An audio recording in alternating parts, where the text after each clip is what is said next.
আমি বুঝতে পারছি সেদিন কি ভুলটা আমি করেছিলাম।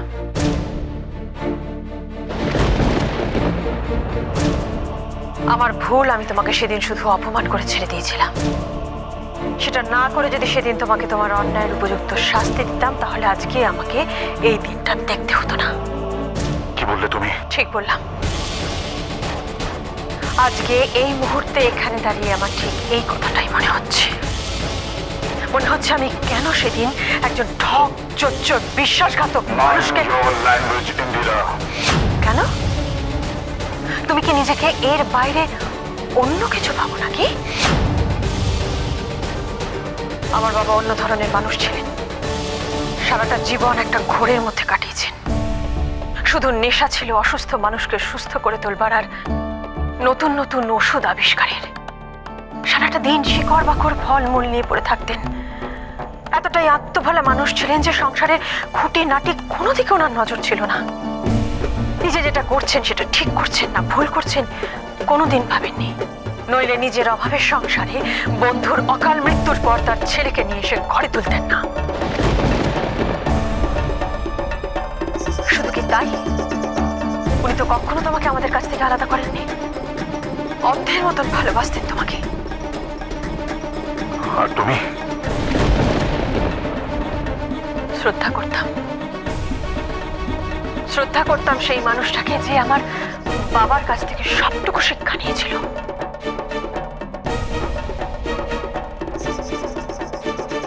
যে আমার ভালো বন্ধু ছিল, যার সঙ্গে মিলে আমি স্বপ্ন দেখেছিলাম আমার বাবার স্বপ্নের আয়ুর্বেদিক স্কুল চালানোর, যাতে মানুষের ভালো হয়। দুঃস্বপ্নেও ভাবতে পারিনি যে সেই মানুষটার মনে আসলে অন্য উদ্দেশ্য ছিল।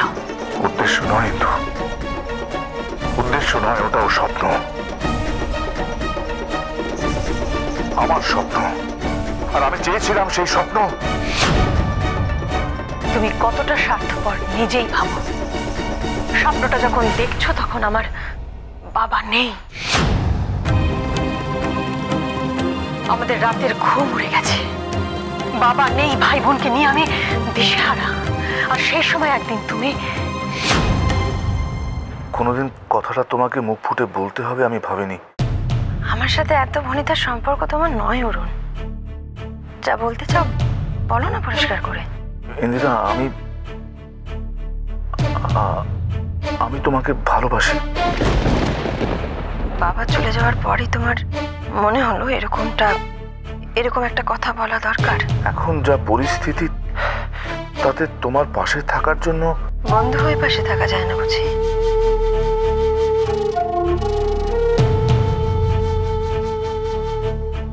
ইন্দু, কি হয়েছে আজ তোমার?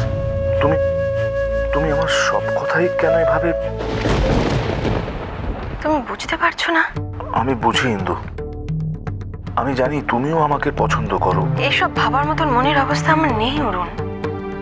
আমরা দুজনে কি স্বপ্ন দেখেছি সেটা ভুলে গেলে? স্বপ্ন শুধু আমাদের নয়, তোমার বাবা, আমার গুরুজির। আমরা দুজনে কবিরাজির যা কিছু শিখেছি গুরুজির কাছ থেকে, সেটাই আমাদের অ্যাসেট। আমরা চাইলে অনেক কিছু করতে পারি। গুরুজিরও আবিষ্কার, এত এত পুরনো ওষুধের পুঁথি, সব নিয়ে কত বড় বিজনেস করা যাবে একবার ভাবো। কদিনের মধ্যে টাকা রাখার জায়গা পাবে না তুমি। বাবার কাছ থেকে কবিরের যেটাই শিখেছো, বাবার আদর্শটা নিতে পারোনি তুমি। টাকাই যদি উদ্দেশ্য হতো তাহলে আমাদের সংসারে এত অভাব থাকতো না অরুণ। সময় পাল্টেছে ইন্দিরা, আমাদের এগোতে হবে, ভবিষ্যৎ তৈরি করতে হবে। আমাদের নয়, বলো তোমার নিজের। না ইন্দু, তোমাকে বাদ দিয়ে কিচ্ছু ভাবিনি। আমি ভালোবাসি তোমায়, আমার সবটুকু দিয়ে আমি তোমাকে।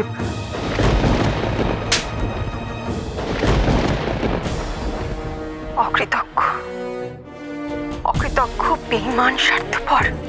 আমার বাবা নিজের ছেলের মতন করে মানুষ করেছে তোমায়, আর বাবার স্নেহ, ভালোবাসা, আদর্শ বলতে তোমার 2 মিনিটও সময় লাগলো না।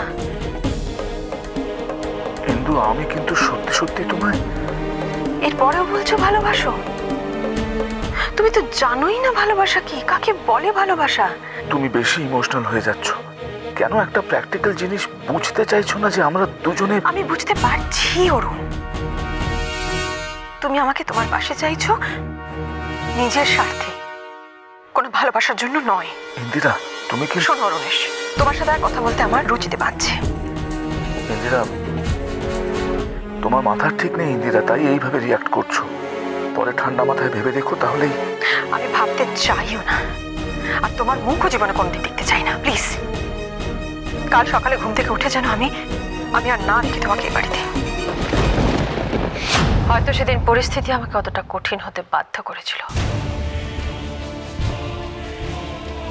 কিন্তু তুমি যেটা বোঝাতে আমাকে এসেছিলে চাইলে পরেও বোঝাতে পারতে। কিন্তু তুমি মানুষটাই তো মিথ্যে, তোমার সেই ধৈর্যই থাকলো না। তুমি রাতারাতি বাবার সমস্ত পুঁথি চুরি করে পালিয়ে গেলে।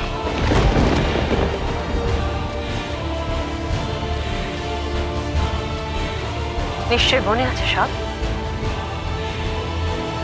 আমি গুরুজির জিনিসগুলো কাজে লাগাতে চেয়েছিলাম, ওগুলো সেখানে থাকলে তো পড়ে পড়ে।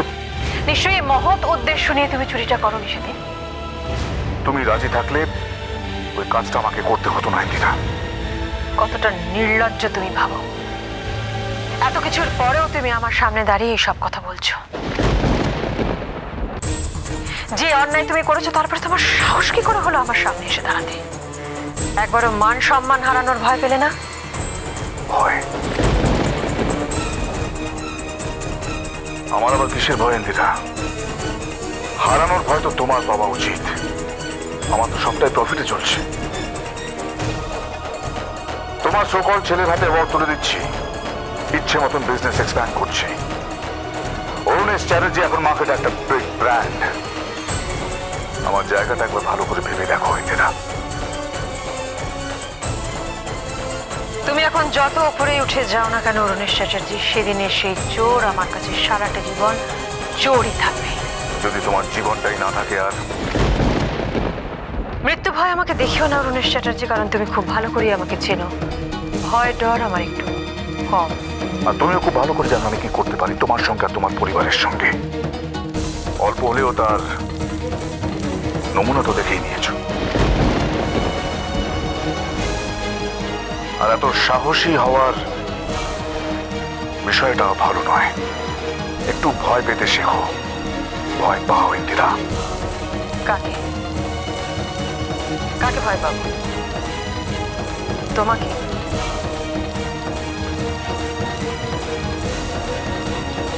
তোমাকে দেখে তো আমার করুণা হচ্ছে রমেশ।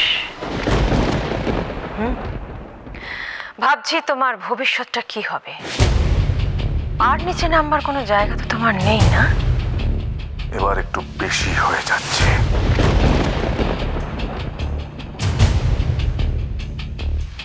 মারতে তুমি আমাকে চাইছো না, যদি চাইতে তাহলে এতক্ষণে মেরে ফেলতে। তোমার অন্য কোনো উদ্দেশ্য আছে? একটু পরিষ্কার করে বলবে আমাকে, কি চাও তুমি?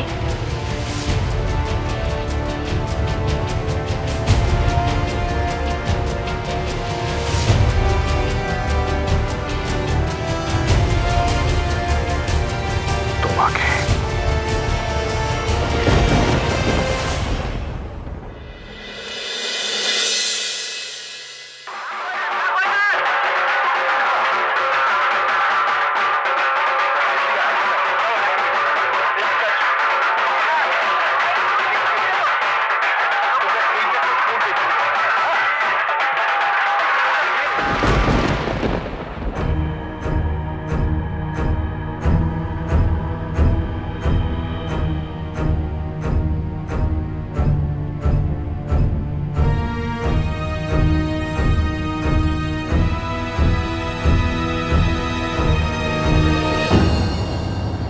শোনো না, ছোট যে কি করে না একদম ভালো লাগে না। ও কাজ ছেড়ে বাড়ি ফিরতে পারে তো, তা না ফোনে বলে দিলে সবকিছু যেন নিয়ম মতো হয়। দূর, ও না থাকলে আমার ভালো লাগে না। বড় বৌদি, আপনি এবং ছোট বৌদি যদি নিজে মুখে কাউকে না বলেন যে আপনারা দুজন নিজের মায়ের পেটের বোন নন, তাহলে কেউ ভাবতেই পারবে না কথাটা। সত্যি আপনি ছোট বৌদিকে এতখানি ভালোবাসেন? আসলে কি জানো তো পার্থ, আমরা তো সম্পর্কগুলো গড়িনি, কিন্তু যে সম্পর্কটা গড়ে উঠেছে ওটাকে ধরে রাখার দায়িত্ব আমাদের এই চৌধুরী পরিবার শিখিয়েছে। সে মা ছেলে হোক, স্বামী স্ত্রী হোক, ভাই বোন হোক, যাই হোক না কেন। দেখেছো, এইটা হচ্ছে আমাদের বড় বৌদি।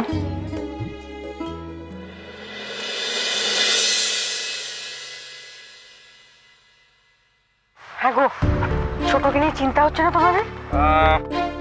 ব্যাপারটা ঠিক চিন্তার কিনা সেটাই এখন আমার মূল চিন্তা। আমি ইন্দিরাকে যতদূর চিনি, বাড়ির ফাংশন তখনই ও মিস করে যখন ওর অন্য কাজের দায়িত্ব আকাশ ছোঁয়া। কিন্তু আমাকে আর সাত্তকীকে না জানিয়ে ইন্দিরা কোথায় যেতে পারে? ওনার স্বভাবটাও তো কনকের মতোই, আগ বাড়িয়ে কাজ দেখে পুরো ক্রেডিটটাই নিজের পকেটে পড়ার মতলব খালি।